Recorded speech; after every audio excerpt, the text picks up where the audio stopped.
I'm Chris DeRose, the CEO of MERS, and again, let me welcome you here today. I've been in this job for about 24 months, and I've been all over the state. Many of you I have met with, and there are two things that have come out of those meetings. One is a level of candor that I really appreciate, what we're doing well and what we need to improve on. And the other, just how welcome you've made me feel. So I appreciate all of the welcome and the candor, the feedback that you've given us. And as we go forward today at the business meeting, I'm going to talk an awful lot about sort of what we're hearing and where we're headed. I've been working in public retirement since 1991. And if you sort of look back through that period of time, there's sort of this defining debate that goes on in the public retirement field, and that is, are these traditional pension plans sustainable or not? And it takes a lot of different forms. It takes the form of, is defined benefit better than defined contribution?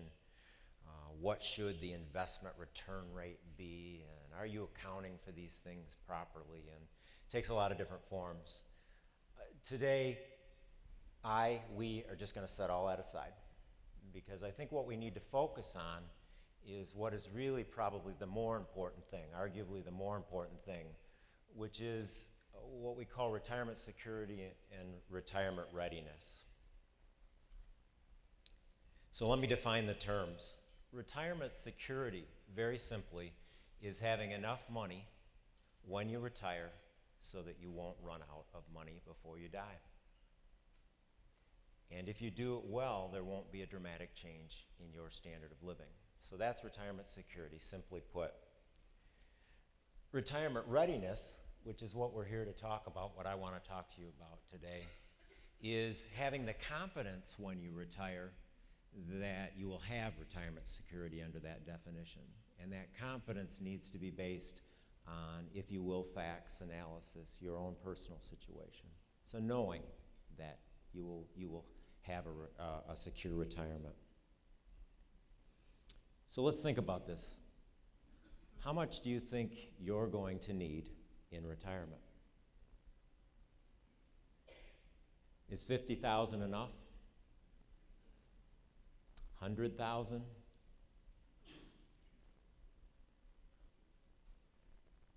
How about 500,000? Is that enough?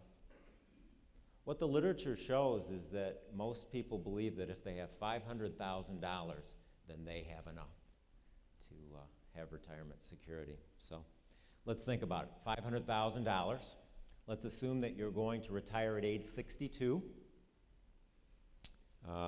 The average for women in terms of longevity in our country right now, I think, is something like 81. For men, it's 76. Let's just take the average.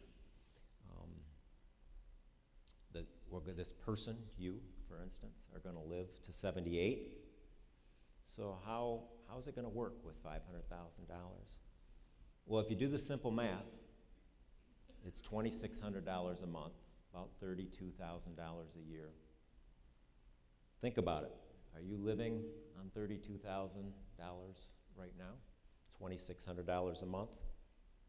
And what you'll see as we go forward, as I describe what we're going to do about this, what MERS is going to do about this and help you, focus on this monthly number, because it's something that you can understand. We think for most people in our population that $2,600 a month is not going to be enough, that there will be a gap if that's where they are. And then there are these contingencies or things that could happen that are really not included in that analysis. Healthcare costs, we really don't know, but I think we can assume and we can sort of estimate what healthcare costs on average are going to be. But for each of us, those will be different. We can know that the number will be large.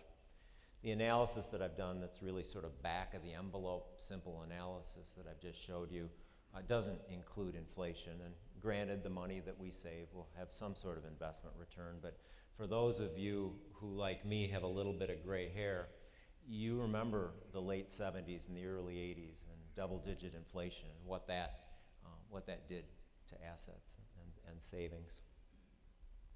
Life expectancy, at least in my family, even the men are living past 78. So what if we live to 90?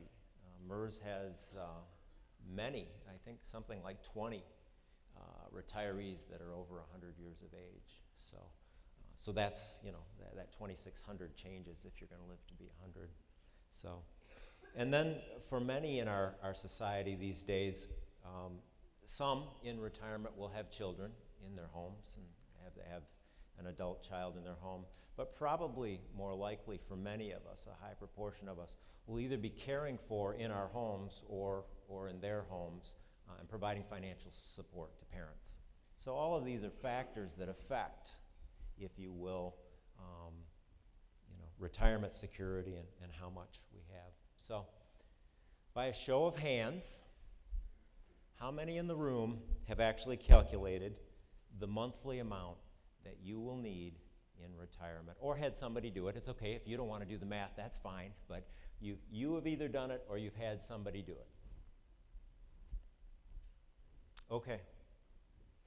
Better than half of the audience.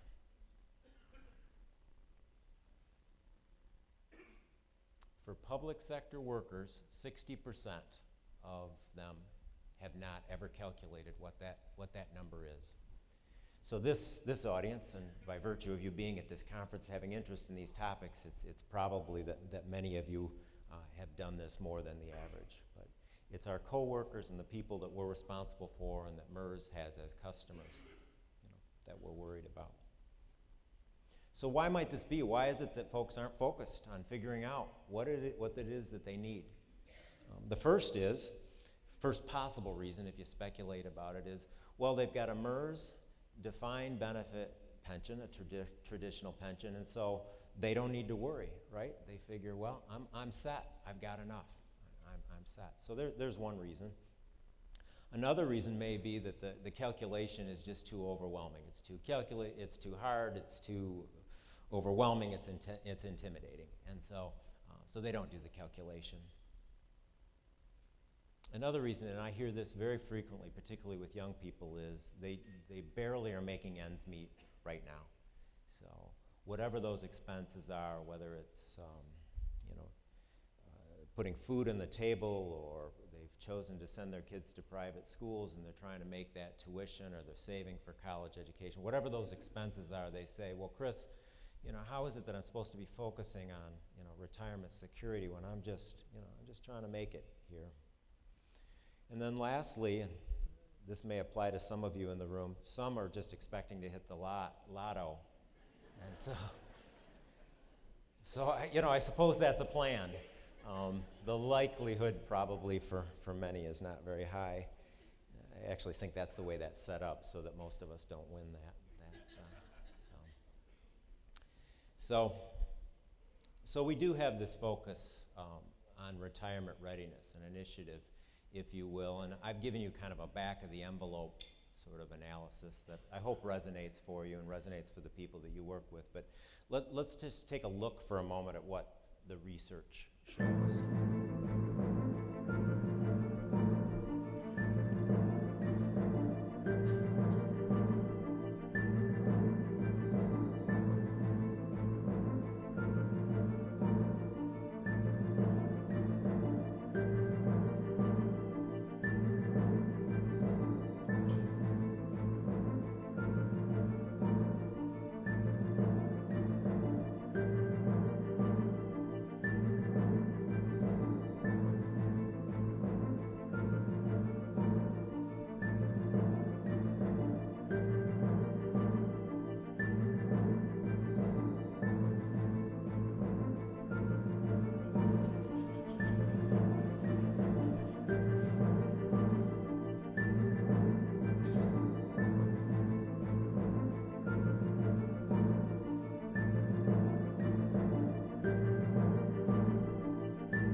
research and the literature, these facts are sobering, I think, for all of us, and are one of the motivations for why I think we have to do something about retirement security and retirement readiness, and why that really should be the priority going forward. I think these headlines sum up the mood for those that are focused, the mood of the country for those that are focused on these things. So today, I want to announce MERS Retirement Readiness Initiative and tell you a little bit about it and what you can expect going forward. This is an example of a snapshot report that we will be delivering by the end of next year at no additional cost to anybody in MERS, that will show them whether, based on the information that we have, whether they're ready for retirement or not. Along with this snapshot report that they will have in front of them, and I'm going to go into a little bit more detail in a second, they're going to have online tools where they can go in and they can customize, they can put their own information in. And ultimately what they're going to have is a full picture report, not only of whether they're ready for retirement, but also with the steps that they can take to be prepared for those that aren't, and for those that are, how to stay on track. So it's a suite of tools that we'll be providing. So let's pull up the snapshot report. The snapshot report, when you receive it, is going to have in it this monthly amount. It'll be composed of the MERS retirement products that you have and Social Security, an estimate of what you'll get in Social Security, and give you a monthly amount. It'll also be able to pull up your MERS retirement products, if you will, the things that you're getting from MERS, as well as if you've worked for more than one MERS entity, it will have those as well. So it will have all of them in calculating that monthly amount. It's going to tell you, in this case, Joe, you're not on track. You're not going to be secure in retirement. And then it's going to offer some suggestions. Joe, these are the things that you can do. And there are a number of things that you can do to begin moving in that direction. If Joe is on target, it'll say that. Great news, woo-woo, let's get excited about that. But it'll also say, well, you know, but these are the things you need to do to stay on target. So Joe can then go to take his snapshot report. He can go online. He will make some assumption changes, and let's talk about what those are. You know, in the example I provided earlier, I said, well, assume you're going to retire at age 62. Well, some of you may want to retire later. There may be reasons why you want to retire at 65 or 70.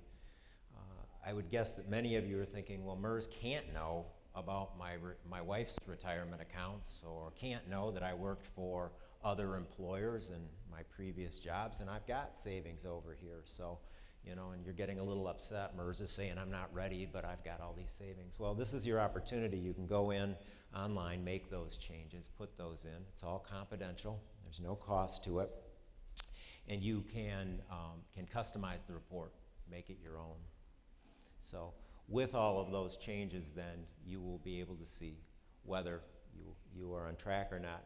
One of the other things that you're going to be able to do is, if you have a sense, and not everyone does, and that's okay, a sense of what your expenses are going to be in retirement, your monthly expenses, you'll be able to add that in as well, so, to give a more complete picture.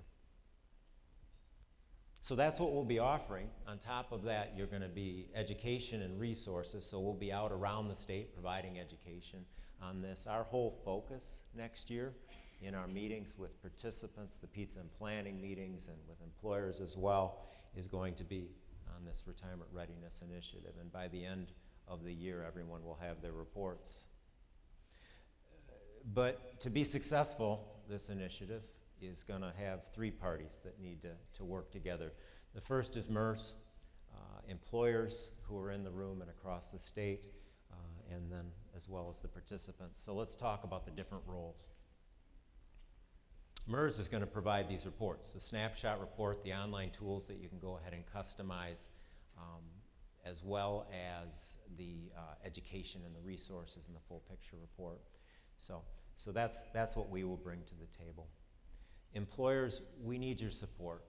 We're going to need you to encourage people to take a look at their reports, encourage people to act. You might, even separate from MERS, be getting people together, building a buzz around this, making it an important priority for all of them, because you may not be in a position to change the benefits. In fact, later on today, I'm going to show you a table of what's going on in the customer base and how when we're changing benefits in MERS, it's mostly to lower benefits, right? There were years and years when we were increasing benefits. Well, that's not what's going on right now. So, most employers aren't in a position to raise benefits. But can we help our coworkers and our employees by helping them plan for a secure retirement? Then, yeah, that is a role we can play at no cost to anybody. Finally, participants, you need to take the snapshot report. You need to go online with the tools. You need to create your full picture report, and you need to take action. So when you think about next steps, MERS has to complete the reports and get them out next year, and we'll be meeting with all of you. Our regional teams will meet with you and let you know when those are coming. We'll be providing the education and the resources that I talked about. But as we get together next year in Grand Rapids, what we'll be looking at is how successful was the initiative, at least in the early days. The first metric that we're looking at is, well, we need to get these reports out to people. We need to identify for them. We think most people probably do have a gap. We need to get that in front of them in a way that they can begin focusing on it. After we get past the sort of the knowledge of what the gap is, then in the subsequent years we'll start looking at, well, how many people actually made a change, a positive change that moved them closer to retirement readiness. And the data will all be confidential, but we'll be able to look at the number of people across the data set that actually are, have the green flag and not the red flag. So that's the Retirement Readiness Initiative. We're looking forward to working with all of you on that. Again, let me welcome you to Detroit and to this meeting. This is the first time that MERS has been here, and we're very excited to be here in the city of Detroit and Southeast Michigan. You're going to have a full set of opportunities to learn about numerous things. We had a great time last night at the Taste of Detroit. I'm looking forward to, fingers crossed, wonderful weather tonight on the Detroit Princess and having a great evening activity. Between now and then, we have breakout sessions. Many of them were suggested by an advisory group, most of whom are in this room and worked with us on this conference. We will be hitting topics like GASB 68, which we'll hit next year, and how we're going to help you through that, talking about unfunded liability, retirement readiness, other topics that are important to you. Toward the end of the morning, we are going to have the annual business meeting and elect board members for the board of MERS, as well as give you a status report from 3 perspectives on how the organization is doing. At lunch, Dr. Daniel Crosby is going to be here with an exciting talk. He's a behavioral economist, and he's going to talk to us about how, as individuals, but also helping coworkers and as employers, how we can move forward and change behaviors. So I think you're going to find that of great value. Tomorrow, as we end the conference, we will have a panel discussion, which I think will be valuable to many of you. We're going to take the perspective of the city of Detroit in bankruptcy and what happened to their pension systems, the idea of having emergency managers in certain communities and what that means, and how that all would impact a MERS municipality. So we're looking forward to that discussion. So again, thank you. The staff are here. I am here to listen to you. So if there are concerns or issues or anything you want to talk about, flag us down. That's what we're here for. Enjoy your day, and we'll see you tonight. Thank you very much.